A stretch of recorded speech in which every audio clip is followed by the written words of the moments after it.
Тарихи сәт. Флоридадағы Мар-а-Лаго резиденциясында Дональд Трамп пен Владимир Зеленский бетпе-бет кездесті.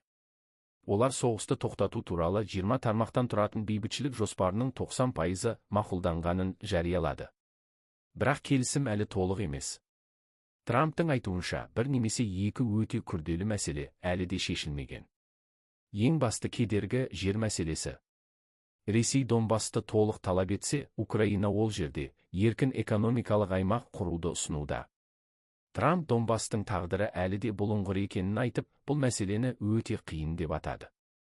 Дегенмен, қауіпсіздік кепілдіктері бойынша жұмыс 95%-ға аяқталған. Зеленский бұл прогресті тұрақты бейбітшілікке жасалған маңызды қадам деп бағалады. Сонымен қатар, Трамп кездесу алдында Путинмен де сөйлескенін және Ресей президенті соғыстың аяқталғанын қалайтынына сенетінін айтты.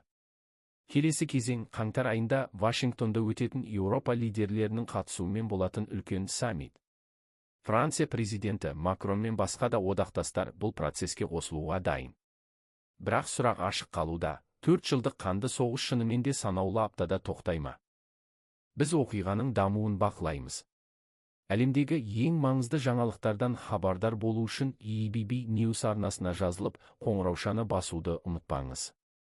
Сіздіңше, жер мәселесінде кім жол беруі керек? Пікір қалдырыңыз.